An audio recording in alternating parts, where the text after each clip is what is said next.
This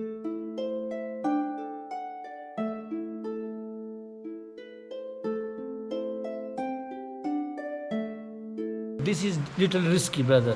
Risky, yes.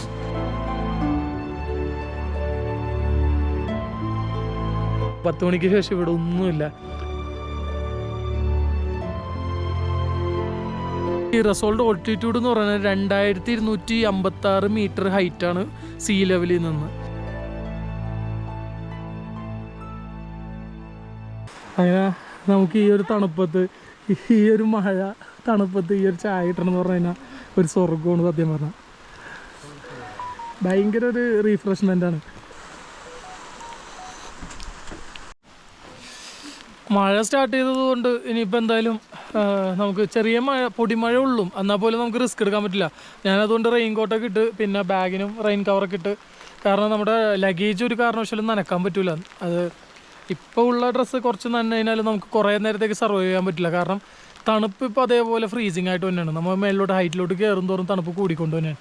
പിന്നെ ഈ പറഞ്ഞ പോലെ കൈയൊക്കെ ഇപ്പോൾ ഇങ്ങനെ നനഞ്ഞിട്ട് തണുപ്പൊക്കെ കിട്ടിയിട്ട് ഇപ്പോൾ ഫ്രീസ് ആവാൻ തുടങ്ങി.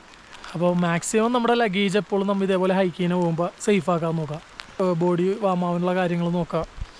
ഇപ്പോൾ ഈ ഫസ്റ്റത്തെ പോയിൻ്റ് എത്തിയിട്ട് ഞാനിപ്പോൾ ട്രയൽസ്, അതായത് ഹൈക്കിങ് സ്റ്റാർട്ട് ചെയ്തിട്ട് 2 മണിക്കൂറിനടുത്ത് എത്താറായി.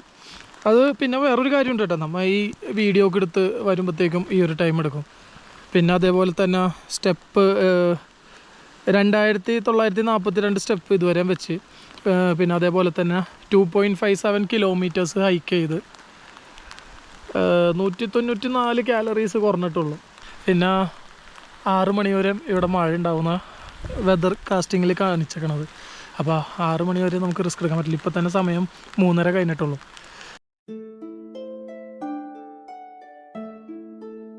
എൻ്റെ ഈ റസോൾ വില്ലേജിലോട്ടുള്ള ഹൈക്കിംഗ് ട്രയൽസ് എന്നെ ഒരുപാട് കാര്യങ്ങളിൽ അത്ഭുതപ്പെടുത്തി.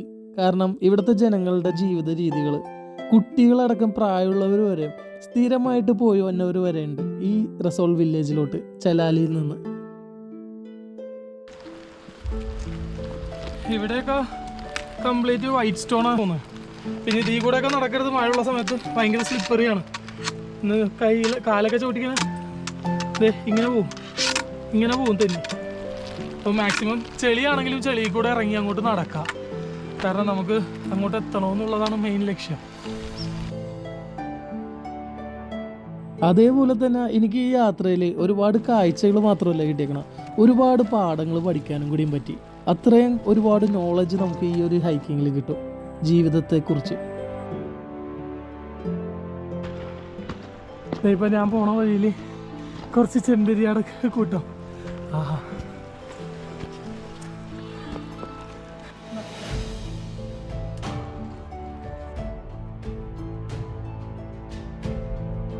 ഇവിടെ നിന്ന് അറിയണ്ട കേട്ടാ, അടിപൊളി. ഇതൊക്കെ ഹിമാലയൻ കോട്ടാണ്, ഇവിടെ കാണുന്ന ബ്രീഡാണ് ഇതൊക്കെ. എല്ലാവരും എന്നെ അന്തം വിട്ട് നോക്കിക്കൊണ്ടിരിക്കണേ. This is Wanderlust from Kerala.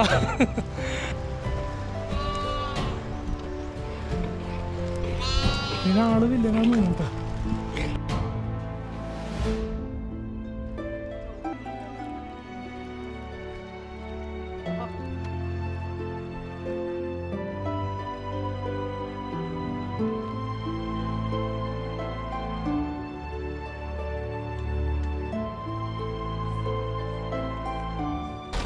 Weather clear ആവുന്നുണ്ട് കേട്ടോ, മഴക്കാരൊക്കെ മാറിക്കൊണ്ടിരിക്കണേ.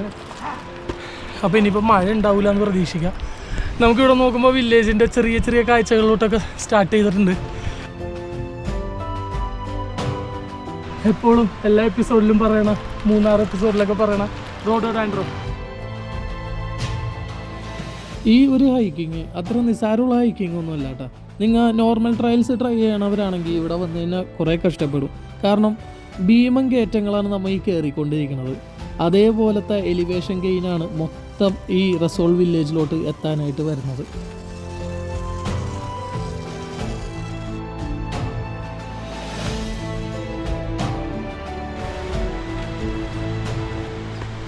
ഇവിടെ നോക്കിക്കഴിഞ്ഞാൽ വീടുകളൊക്കെ കാണാം, മേലിൽ അങ്ങനെ മലയുടെ ചെരിവിലായിട്ട് ഭയങ്കര ഭംഗിയുള്ളൊരു കാഴ്ചയാണ് ഇവിടെ. പിന്നെ സ്കൈ ഒക്കെ ക്ലിയറായി, വെതറൊക്കെ അടിപൊളിയായി. കാരണം നമുക്ക് ഇവിടെ നോക്കിയാൽ കാണാം, വെയിൽ മൊത്തം കാണാം, കാർമേഘങ്ങളൊക്കെ പോയി. കുറച്ച് വിൻഡിയാണ് റൈറ്റ് സൈഡിലോട്ട്, അതുകൊണ്ട് ക്ലൗഡ്സൊക്കെ അങ്ങോട്ട് പോയിക്കൊണ്ടിരിക്കുന്നത്.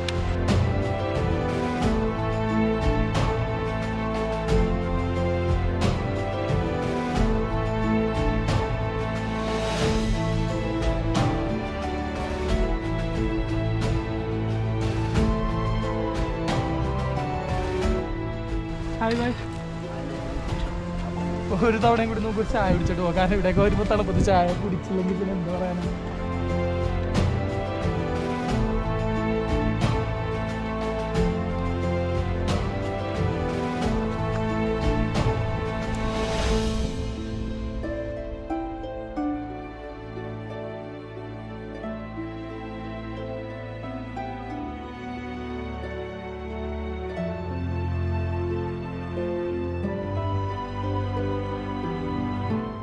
നിങ്ങൾ ഈ ഒരു വില്ലേജിലോട്ട് വരണമെന്നുണ്ടെങ്കിൽ നിങ്ങൾ ഹൈക്ക് ചെയ്തേ പറ്റുള്ളൂ. കാരണം ഹൈക്കിംഗ് അല്ലാതെ ഇവിടെ എത്താൻ മറ്റൊരു മാർഗ്ഗമില്ല. പിന്നെ സാധനങ്ങൾ കൊണ്ടുപോകാനായിട്ടാണ് ഇവർ ഈ കഴുതകളെയും പിന്നെ കോവർ കഴുതനെയൊക്കെ യൂസ് ചെയ്യണത്. പിന്നെ അതുകൂടാതെ മറ്റേ കേബിൾ റോപ്പ് വേ പോലെ യൂസ് ചെയ്യണത്.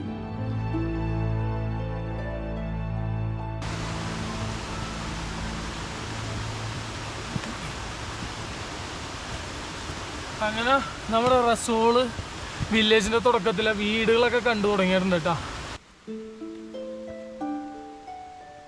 ഓ, ഈ വീടൊക്കെ നോക്കിയേ, അടിപൊളി കേട്ടോ. എന്ത് ഭംഗിയാണ് ഈ പച്ചപ്പിന്റെ ഇടയിൽ ഈ വീട്. അത് ആ പഴയ കാലത്തെ വീട് അതേപോലെ തന്നെ നിലനിർത്തിയേക്കണേ, താമസമില്ലാന്ന് തോന്നുന്നു.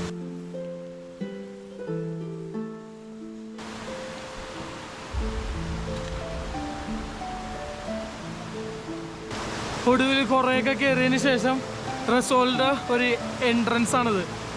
So welcome to Rasol. നിങ്ങൾ ഈ വില്ലേജിലോട്ട് ഹൈക്ക് ചെയ്യുന്നുണ്ടെങ്കിൽ മസ്റ്റായിട്ട് ഹൈക്കിങ്ങിനുള്ള എല്ലാ സാധനങ്ങളും കരുതുക.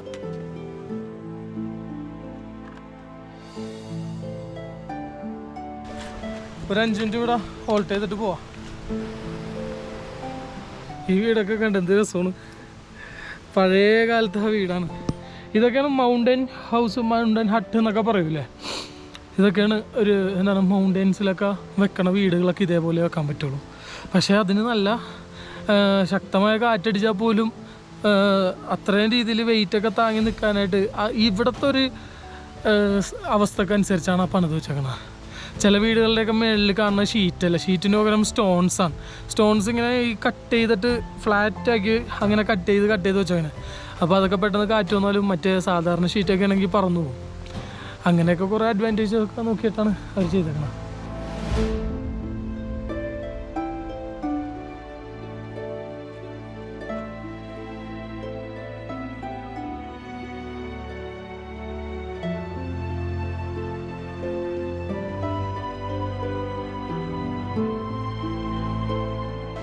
നമുക്ക് കയറി വന്നപ്പോൾ ഇവിടെ ഒന്ന് ഹാൾട്ട് ചെയ്യാമെന്ന് വിചാരിച്ചു, കുറച്ച് നേരം ഒന്ന് റെസ്റ്റ് എടുക്കണേ. എന്ത് രസമാണ് ഇവിടുത്തെ കാഴ്ചകളൊക്കെ.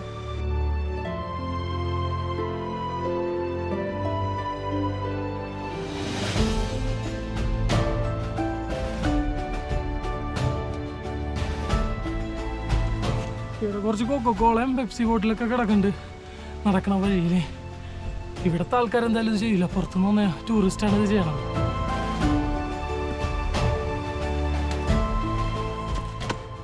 ഇരുട്ടായിക്കൊണ്ടിരിക്കുകയാണ്, ലൈറ്റായി. അപ്പോൾ ഇനിയിപ്പോൾ കുറച്ച് കഴിയുമ്പോൾ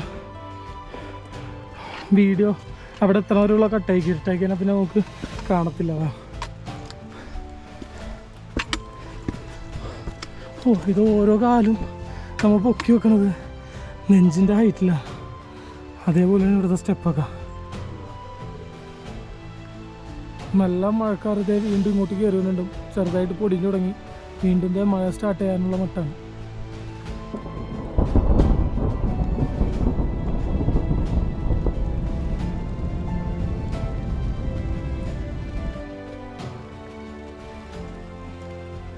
അങ്ങനെ റസോൾ വില്ലേജ് എത്തിക്കൊണ്ടിരിക്കുക. ഏറ്റവും അടുത്തെത്തി റസോൾ വില്ലേജ്. ആ കാണുന്ന ലൈറ്റൊക്കെ ഇപ്പോഴും ഇടിവെട്ടും മഴയൊക്കെ ഉണ്ട് കേട്ടോ. ഫുള്ള് മേളിലൊക്കെ കോടയൊക്കെ മൂടി.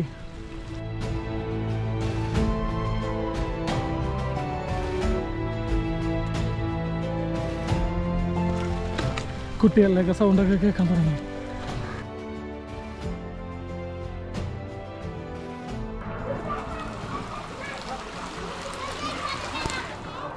തൽക്കാലം ഇവിടെ സ്റ്റേ ചെയ്യാമെന്ന് വിചാരിക്കണം. ആൾട്ട് ചെയ്യാൻ പോകുന്ന റൂം ഇതാണ് കേട്ടോ.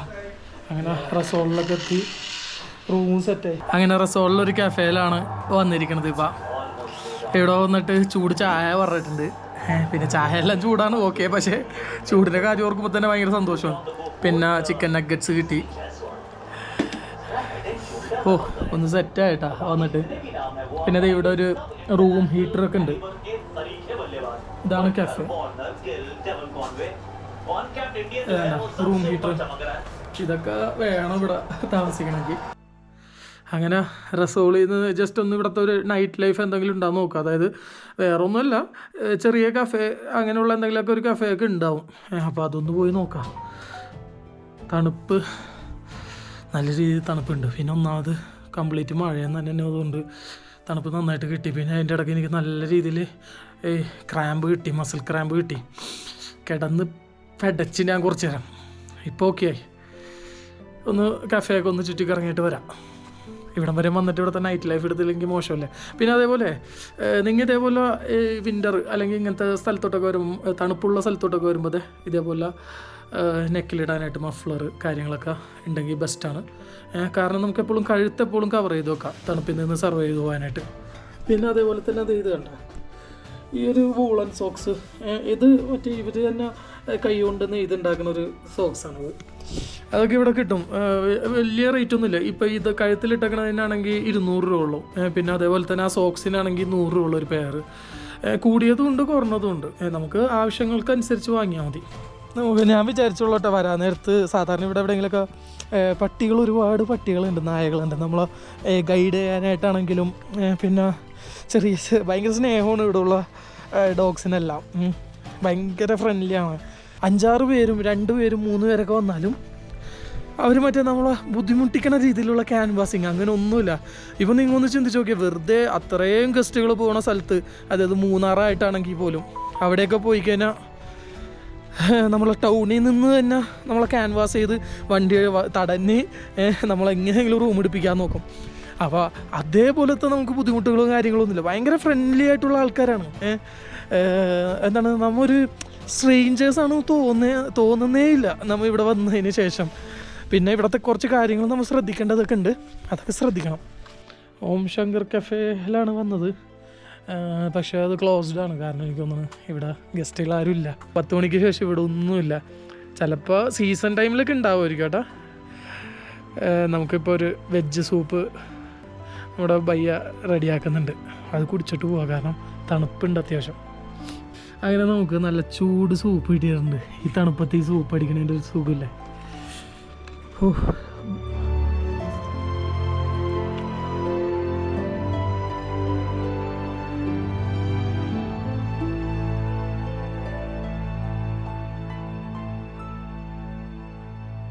This is little risky, brother. Risky, yes. But you can go Balinese weather good na. Then you go. You have then is easy. I think good weather, good, no risky. Yes. So, otherwise, this is mountain alone with the guide also. This is dangerous weather and rain. This is little risk, huh? Too risk, yeah. Me can sweat, yeah. Me can falling maybe anywhere. This also.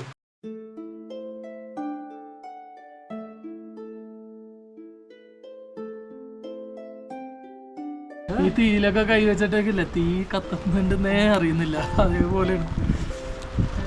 ഇവര് പറയണായിരുന്നു മേളിലോട്ടൊക്കെ പോയി കഴിഞ്ഞാൽ ഇതിലും ഒരുപാട് തണുപ്പ്, ഭയങ്കര high ആണ് തണുപ്പ്. അവിടെയൊക്കെ പോയി കഴിഞ്ഞാൽ തണുത്ത് ചാവും എന്നാണ് ഇവർ പറയണത്. പിന്നെ മേളിലോട്ട് പോകാൻ റിസ്ക് ആണെന്നൊക്കെ പറയണം. എന്തായാലും നമ്മൾ ഇറങ്ങിയേക്കണം. ലക്ഷ്യം നമുക്ക് കംപ്ലീറ്റ് ചെയ്യണം. 1:48 ഇപ്പോഴത്തെ സമയം, ഉച്ചക്ക്. ഈ ടൈമിൽ നമ്മുടെ നാട്ടിലെങ്ങനെ ഇരിക്കുന്നത്, ഇവിടെ ഇതാണ് അവസ്ഥ. തീയില്ലാതെ പറ്റൂല. കാറ്റുണ്ട്, മഴയുണ്ട്, തണുപ്പ് ഒരു രക്ഷയില്ല. ജാക്കറ്റൊക്കെ ഇട്ടിട്ടുണ്ട്, ഇത്രയും ജാക്കറ്റൊക്കെ ഇട്ടിട്ടുണ്ട്.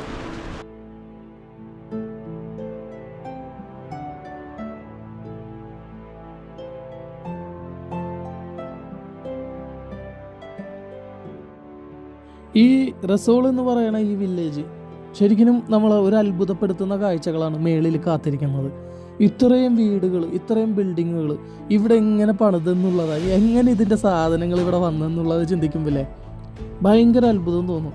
എല്ലാം മനുഷ്യർ തോളിൽ ചുമന്നും പിന്നെ അതേപോലെ ഈ കഴുതപ്പുറത്ത് കൊണ്ടുവന്നിട്ട് മാത്രം ചെയ്തേക്കണതാണ്. ഒരു റോഡോ വേറെ മറ്റൊരു മാർഗമേ ഇല്ല ഇങ്ങോട്ട് ഒരു സാധനം കൊണ്ടുവരാൻ. ഒന്ന് ചിന്തിച്ച് നോക്കിയേ.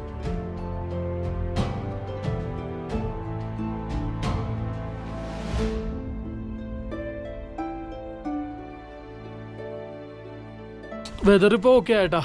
ഇപ്പോൾ ക്ലൗഡ്സൊക്കെ ക്ലിയറായി. പിന്നെ അതേപോലെ തന്നെ നമുക്ക് സൂര്യനൊക്കെ കാണാൻ തുടങ്ങി. ഭയങ്കര ക്ലൗഡി ആയിട്ട് മൂടി കിടക്കണമായിരുന്നു. അപ്പോൾ എന്തായാലും ഞാൻ ഇവിടെ നിന്ന് ഹൈക്കിങ് സ്റ്റാർട്ട് ചെയ്യാൻ പോകണം. ഇന്നലത്തെ ഹൈക്കിങ്ങിനെ കുറിച്ച് ഞാൻ ഡീറ്റെയിൽ ആയിട്ടൊന്നും പറഞ്ഞില്ല. അതായത് അതിൻ്റെ ഡീറ്റെയിൽസ് പറയാമെന്ന് പറഞ്ഞിട്ടുണ്ടായിരുന്നു. അപ്പോൾ വേറെ ഒന്നുമല്ല, ഞാൻ ആപ്പ് യൂസ് ചെയ്തിട്ടാണ് ഇതിൻ്റെ ഒരു കാര്യങ്ങളൊക്കെ നോക്കണത്. ആപ്പ് പ്രൊമോഷൻ അല്ല, അതുകൊണ്ട് ആപ്പിൻ്റെ കാര്യം ഞാൻ ഡിസ്ക്രിപ്ഷനിൽ ഇട്ടേക്കാം. ഞാൻ ഇന്നലെ ഇവിടെ ഹൈക്ക് ചെയ്ത് വന്ന ടൈം എന്ന് പറഞ്ഞു കഴിഞ്ഞാൽ ആക്ച്വൽ ടൈം ഒരു 4.5 hours എടുത്ത്. ശരിക്കും പറഞ്ഞാൽ അത് വേറൊന്നും കൊണ്ടല്ല, ഞാൻ അവിടെ നിന്ന് ഇങ്ങോട്ട് വരുന്നതിലേക്ക് നമുക്ക് വീഡിയോ എടുക്കാനുണ്ടായിരുന്നു. അപ്പോൾ അങ്ങനെയുള്ള കാര്യങ്ങളൊക്കെ എടുത്തുകൊണ്ടാണ് 4.5 hours എടുത്തത്. ശരിക്കും പറഞ്ഞാൽ ഒരു 3-3.5 മണിക്കൂറൊക്കെ മതി നമുക്കൊരു ഈ ഒരു ട്രയൽ ഇങ്ങോട്ട് വരാനായിട്ട്. പിന്നെ അതേപോലെ കിലോമീറ്റർ ഡിസ്റ്റൻസ് ആണെന്നുണ്ടെങ്കിൽ ഞാൻ ഇന്നലെ ഹൈക്ക് ചെയ്തത് 4.5 കിലോമീറ്റേഴ്സാണ് വന്നേക്കണം. അതായത് കസോളിൽ നിന്നല്ല, മറ്റേ ചലാല് നമ്മുടെ ശാന്തി കഫേയിൽ നിന്നാണ് ഹൈക്ക് സ്റ്റാർട്ട് ചെയ്തത്. ഇപ്പോൾ കസോളിൽ നിന്ന് ഇങ്ങോട്ടാണെന്നുണ്ടെങ്കിൽ നിയർ ബൈ 8 kilometers 9 kilometers വരും ഹൈക്ക് ചെയ്യാൻ. കയറ്റം ഞാൻ കയറിയേക്കണത് 1017 മീറ്ററാണ്. 1017 മീറ്റർ ഹൈറ്റിലോട്ടാണ് ഞാൻ നിന്ന സ്ഥലത്ത് നിന്ന് കയറിയേക്കണത്, ഉയരത്തിലോട്ട്. ഈ റസോൾഡ് ഓൾട്ടിറ്റ്യൂഡ് എന്ന് പറയുന്നത് 2256 മീറ്റർ ഹൈറ്റാണ് സീ ലെവലിൽ നിന്ന്. ഈ കാണുന്ന ഈ ഒരു വില്ലേജിൻ്റെ ഓൾട്ടിറ്റ്യൂഡ്.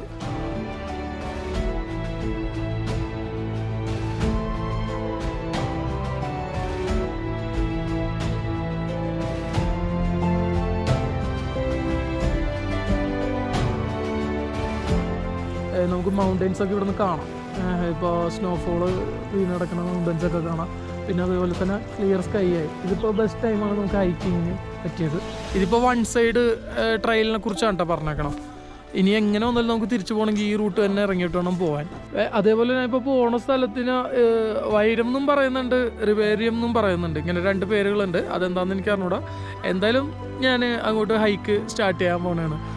അവിടെയും 2-3 വീടൊക്കെ ഉണ്ട് മേളിൽ. അപ്പോൾ അതുകൊണ്ട് ഞാൻ ഒരുപാട് വെള്ളമൊന്നും ക്യാരി ചെയ്യാനില്ല. ആവശ്യത്തിന് അനുസരിച്ചുള്ള വെള്ളം, പിന്നെ ലഗേജൊക്കെ ഞാൻ കംപ്ലീറ്റ് പകുതിയാക്കി ഒന്നും കൂടി കട്ട് ചെയ്ത്. അതായത് ഇപ്പോൾ ഈവൻ ഷുഗർ ആണെങ്കിൽ പോലും ഇത്ര എടുത്ത ഷുഗർ ആണെങ്കിൽ ഞാനത് ഇത്രയാക്കി.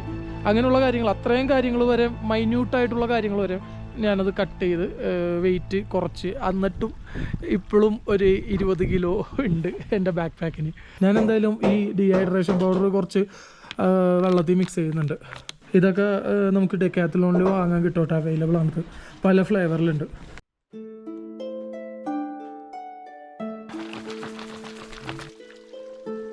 ഇവിടെ വരുന്ന എല്ലാ ട്രാവലേഴ്സ് അറിഞ്ഞിരിക്കേണ്ട കാര്യങ്ങൾ എന്തൊക്കെയാണെന്ന് വെച്ച് കഴിഞ്ഞാൽ ഇവിടെ സ്റ്റേയും കാര്യങ്ങൾക്കും പിന്നെ അതേപോലെ കഫേസൊക്കെ ആണെങ്കിലും എല്ലാം അവൈലബിൾ ആണ്. സീസൺ വൈസ് ആണ് കുറച്ചും കൂടിയും നല്ലത്. സീസൺ ടൈമിൽ വന്നിട്ടുണ്ടെങ്കിൽ കുറേ കൂടിയും അവൈലബിലിറ്റിയും കുറേ കഫേസ് ഓപ്പൺ ആയിരിക്കും. ഇപ്പോൾ ഞാൻ വന്ന ടൈം അനുസരിച്ച് അവൈലബിലിറ്റി ഉണ്ടെങ്കിലും കഫേസ് ഓപ്പൺ ആയിരുന്നില്ല. അതേപോലെ തന്നെ ടൂറിസ്റ്റുകളെ കുറിച്ച് പറയുകയാണെങ്കിൽ ഇവിടെ ഞാൻ വന്നിട്ട് ഒരു ടൂറിസ്റ്റിനെ പോലും കണ്ടില്ല, ഒരു ഔട്ട്സൈഡേഴ്സ് പോലും കണ്ടില്ല ഞാൻ. കാരണം അത്രയും റിമോട്ടായിട്ട് കിടക്കുന്ന ഒരു സ്ഥലവും കൂടിയാണ് ഈ ഒരു റസോൾ വില്ലേജ്, അതായത് എ മാജിക്കൽ പ്ലേസ്.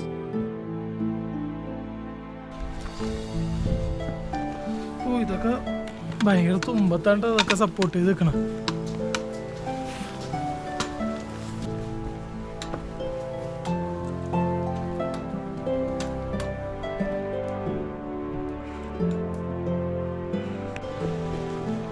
ഇവിടെയൊക്കെ ഫുള്ള് ഈ കാണുന്നത് കഞ്ചാവുണ്ടാ. നമ്മുടെ നാട്ടിൽ അത് കഞ്ചാവ് ചെടിയാണെങ്കിലും ഇവിടെ ഇത് വെറും ഒരു ചെടി പോലെയാണ്, അല്ലെങ്കിൽ ഒരു പുല്ല് പോലെയാണ്.